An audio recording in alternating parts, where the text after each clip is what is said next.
जो हम बांधे मोह फास,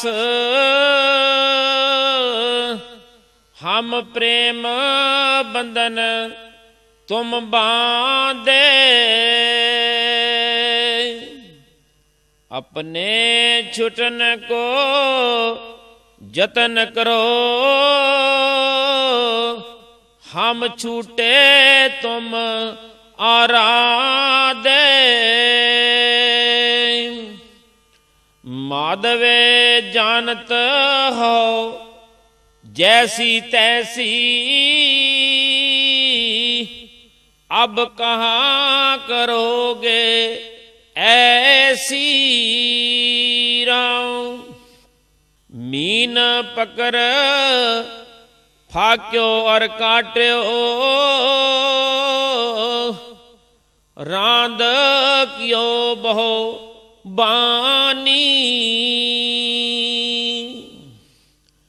खंड खंड कर भोजन कीनो, तो ना बिसर्यो पानी। आपन बापै नाई किसी को, पावन को हर राजा। मोह पटल सब जगत व्याप्यो,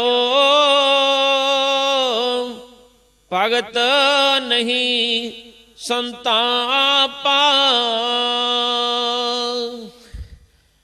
कह रविदास भगत एक बाड़ी, अब एकास्यों कहिए। जा कारण हम तुम्हारा दे, सो दुख अजहू सही है। ਧੰਨ ਧੰਨ ਜਗਤ ਗੁਰੂ ਰਵਿਦਾਸ ਜੀ ਮਹਾਰਾਜ ਸਭ ਜੀਵਾਂ ਨੂੰ ਇਸ ਅਮੋਲਕ ਜਨਮ ਵਿੱਚ ਪ੍ਰਭੂ ਨਾਲ ਸੱਚੀ ਪ੍ਰੀਤੀ ਕਰਕੇ ਆਪਣਾ ਜੀਵਨ ਸਫਲ ਕਰਨ ਦਾ ਪਾਵਨ ਉਪਦੇਸ਼ ਬਖਸ਼ਿਸ਼ ਕਰਦੇ ਹਨ ਕਿ ਜੀਵ ਨੂੰ ਪਰਮਾਤਮਾ ਨਾਲ ਐਸੀ ਪ੍ਰੀਤੀ ਕਰਨੀ ਚਾਹੀਦੀ ਹੈ ਜੈਸੀ ਅਟੁੱਟ ਪ੍ਰੀਤੀ ਮਛਲੀ ਦੀ ਪਾਣੀ ਨਾਲ ਹੈ। और इस प्रीति विच आनंद ही आनंद है। प्रेम पंथ की पालकी रविदास बैठियो आए, साचे स्वामी मिलन को आनंद के हो न जाए। सतगुरु जी फरमाउंदे हन कि मैं इस संसार विच प्रभु दे प्रेम रूपी पालकी ते विराजमान होया हाँ। उस परमात्मा नूं मिलण दा इन्ना आनंद है कि जो कि बयान नहीं किया जा सकता। इसलिए जीव नूं प्रभु नाल सच्ची प्रीति करनी चाहिदी है। जो हम बांधे मोह फास, हम प्रेम बंधन तुम बांधे। अपने छुटन को जतन करो, हम छूटे तुम आराधे। हे प्रभु जी, जो हम बांधे मोह फास, हम प्रेम बंधन तुम बांधे। जेकर आप जी ने सानू संसार रूपी झूठे मोह दे विच बन्निया सी, असी आप जी नाल सच्ची प्रीति करके आप जी नू प्रेम दे बंधन विच बन लिया है। अपने छुटन को जतन करो, हम छूटे तुम आराधे। प्रभु जी, हुण तुसी अपने छुटन दा जतन करो, क्योंकि असी आप दी आराधना करके आप जी नाल सच्ची प्रीति कीती, आप जी नू प्रेम दे बंधन विच बन लिया और असी संसार विच आप दी आराधना करन नाल झूठे मोह दे बंधन चों मुक्त हो गए और आप नूं असी प्रेम दे बंधन विच बन लिया है जी। माधवे जानत हो जैसी तैसी, अब कहाँ करोगे ऐसी राम। हे ਪ੍ਰਭੂ ਜੀ, ਅਸੀਂ ਆਪ ਨੂੰ ਪ੍ਰੇਮ ਦੇ ਬੰਧਨ ਵਿੱਚ ਸੱਚੀ ਪ੍ਰੀਤੀ ਕਰਕੇ ਬੰਨ ਲਿਆ ਹੈ, ਔਰ ਹੁਣ ਆਪ ਜਾਣਦੇ ਹੋ, ਮਾਧਵੇ ਜਾਣਤ ਹੋ ਜੈਸੀ ਤੈਸੀ, ਕਿ ਮੇਰੀ ਆਪ ਨਾਲ ਕੈਸੀ ਟੁੱਟ ਪ੍ਰੀਤੀ ਹੈ। ਅਬ ਕਹਾ ਕਰੋਗੇ ਐਸੀ, ਹੁਣ ਆਪ ਇਸ ਪ੍ਰੀਤੀ ਤੋਂ ਬਚਣ ਲਈ ਕੀ ਕਰੋਗੇ। ਆਪ ਇਸ ਪ੍ਰੇਮ ਰੂਪੀ ਬੰਧਨ ਚੋਂ ਛੁੱਟਣ ਲਈ ਕੀ ਕਰੋਗੇ। ਭਾਵ ਆਪ ਹੁਣ ਇਸ ਪ੍ਰੇਮ ਰੂਪੀ ਬੰਧਨ ਚੋਂ ਨਹੀਂ ਛੁੱਟ ਸਕਦੇ। मीन पकर फाक्यो और काट्यो,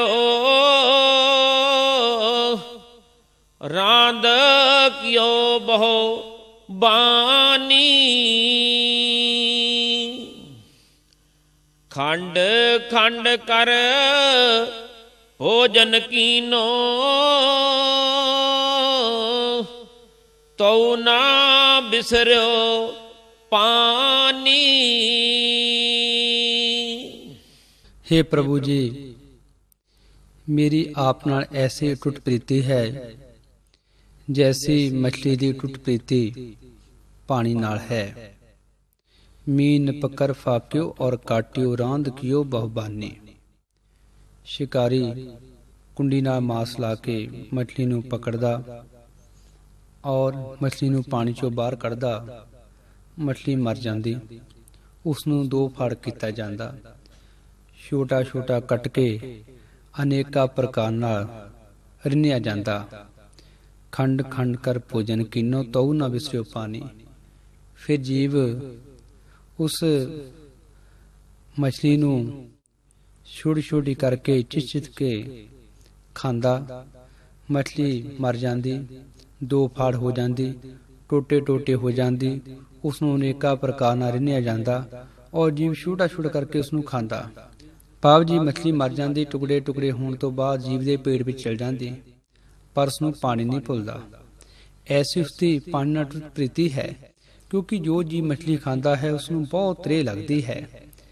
ऐसी सतगुरु रविदास महाराज जी फरमाउंदे हन, प्रभु जी जैसी प्रीति मछली दी पानी नाल है, मेरी आप नाल है।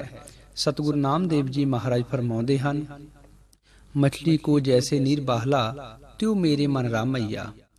हे प्रभु जी, जिस प्रकार मछली का पानी नाल प्यार है, मछली नूं पानी प्यारा है, इस प्रकार आप मैनूं प्यारे हो। सतगुरु नानक देव जी महाराज फरमाउंदे हन, रे मन ऐसी हरस्यों प्रीत कर, जैसी मछली नीर। हे मन, तू परमात्मा नाल ऐसी प्रीति कर जैसी प्रीति मछली दी पानी नाल है। प्रभु जी मैं ऐसी प्रीति करके आप जी नूं प्रेम दे बंधन विच बन लिया है। आपन बापै नाई किसी को,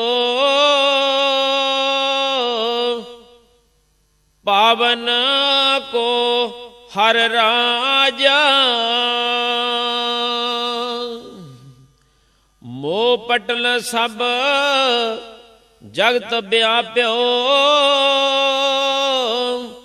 भगत नहीं संतापा। जिस समय जगतगुरु रविदास महाराज ਦਾ ਸੰਸਾਰ ਵਿੱਚ ਆਗਮਨ ਹੋਇਆ, ਸਤਿਗੁਰਾਂ ਨੇ ਦੇਖਿਆ ਕਿ ਸਦੀਆਂ ਤੋਂ ਇਹ ਕੂੜ ਦਾ ਪ੍ਰਚਾਰ ਕੀਤਾ ਜਾਂਦਾ ਹੈ ਕਿ ਸਾਰਿਆਂ ਨੂੰ ਪ੍ਰਭੂ ਦੇ ਸਿਮਰਨ ਕਰਨ ਦਾ ਅਧਿਕਾਰ ਨਹੀਂ ਹੈ। ਜਗਤਗੁਰੂ ਰਵਿਦਾਸ ਮਹਾਰਾਜ ਨੇ ਫਰਮਾਇਆ ਕਿ ਸਭ ਜੀਵਾਂ ਨੂੰ ਪ੍ਰਭੂ ਦੇ ਸਿਮਰਨ ਕਰਨ ਦਾ ਬਰਾਬਰ ਅਧਿਕਾਰ ਹੈ। ਆਪਨ ਬਾਪੈ ਨਾਹੀ ਕਿਸੇ ਕੋ, ਪਾਵਨ ਕੋ ਹਰ ਰਾਜਾ। ਹਰ ਪ੍ਰਭੂ ਜੋ ਸਾਰੇ ਸੰਸਾਰ ਦਾ ਪਾਤਸ਼ਾਹ ਹੈ, ਉਹ ਕਿਸੇ ਵੀ ਜੀਵ ਦੇ ਬਾਪ ਦੀ ਨਿੱਜੀ ਮਲਕੀਅਤ ਨਹੀਂ ਹੈ। ਕੋਈ ਇਹ ਕਹਿ ਸਕੇ ਕਿ ਮੈਨੂੰ ਪ੍ਰਭੂ ਦੇ ਸਿਮਰਨ ਕਰਨ ਦਾ ਅਧਿਕਾਰ ਹੈ, ਵਾਕਿਆ ਨਹੀਂ ਹੈ। ਪ੍ਰਭੂ ਦੇ ਸਿਮਰਨ ਕਰਨ ਦਾ ਸਭਨਾਂ ਨੂੰ ਅਧਿਕਾਰ ਹੈ, ਔਰ ਉਹ ਪ੍ਰਭੂ ਜੋ ਹੈ ਪ੍ਰੇਮ ਵਾਲਿਆਂ ਦਾ ਹੈ, ਜੋ ਉਸ ਵਿੱਚ ਸੱਚੀ ਭਾਵਨਾ ਰੱਖਦੇ ਹਨ, ਸੱਚੀ ਪ੍ਰੀਤੀ ਕਰਦੇ ਹਨ।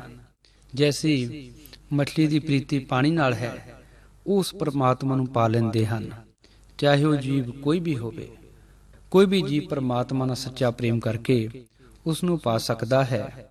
ਮੋਹ ਪਟਲ ਸਭ ਜਗਤ ਵਿਆਪਿਓ, ਭਗਤ ਨੇ ਹੀ ਸੰਤਾਪਾ। ਜੋ ਜੀਵ ਪ੍ਰਕਾਸ਼ ਰੂਪੀ ਪਾਤਸ਼ਾਹ ਨਾਲ ਸੱਚੀ ਪ੍ਰੀਤੀ ਕਰਦਾ ਹੈ, ਉਸ ਨੂੰ ਮੋਹ ਰੂਪੀ ਪਰਦਾ ਨਹੀਂ ਸਤਾਉਂਦਾ।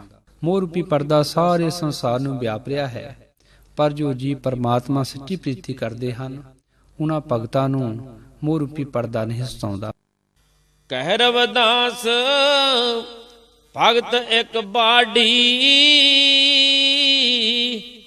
ਅਬ ਏਕਾਸਿਓ ਕਹੀਐ। ਜਾਂ ਕਾਰਨ ਹਮ ਤੁਮਾਰਾ ਦੇ,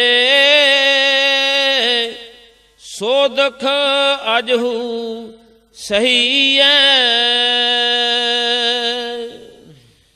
ਜਗਤ ਗੁਰੂ ਰਵਿਦਾਸ ਮਹਾਰਾਜ ਜੀ ਫਰਮਾਉਂਦੇ ਹਨ, ਕਹਿ ਰਵਿਦਾਸ ਭਗਤ ਇੱਕ ਬਾਡੀ ਅਬ ਇੱਕ ਆਸਿਓ ਕਹੀਏ, ਕਿ ਪ੍ਰਭੂ ਜੀ ਮੇਰੇ ਹਿਰਦੇ ਵਿੱਚ ਆਪ ਦੀ ਭਗਤੀ ਇੰਨੀ ਵੱਧ ਗਈ ਹੈ, ਉਹਦਾ ਬਿਆਨ ਨਹੀਂ ਕੀਤਾ ਜਾ ਸਕਦਾ। ਇਹ ਮੈਂ ਕਿਹਨੂੰ ਦੱਸਾਂ, ਕਿਹਨੂੰ ਜਾ ਕੇ ਕਹਾਂ। ਜਾ ਕਾਰਨ ਹਮ ਤੁਮਾਰਾ ਦੇ, ਸੋ ਦੁਖ ਅਜੂ ਸਹੀਏ। ਜਿਸ ਕਾਰਨ ਅਸੀਂ ਆਪ ਦੀ ਆਰਾਧਨਾ ਕਰਦੇ ਹਾਂ, ਕਿ ਹੁਣ ਸਾਨੂੰ ਉਹ ਵਿਯੋਗ ਦਾ ਦੁੱਖ ਸਹਿਣਾ ਪਏਗਾ? ਪਾਪ ਨਹੀਂ। ਸਤਿਗੁਰੂ ਮਹਾਰਾਜ ਜੀ ਫਰਮਾਉਂਦੇ ਹਨ ਕਿ ਪ੍ਰਭੂ ਜੀ ਮੈਨੇ ਆਪ ਨੂੰ ਪ੍ਰੇਮ ਦੇ ਬੰਧਨ ਵਿੱਚ ਬੰਨ ਲਿਆ ਹੈ, ਆਪ ਹੁਣ ਕਿਸੇ ਵੀ ਯਤਨ ਕਰਕੇ ਛੁੱਟ ਨਹੀਂ ਸਕਦੇ ਹੋ।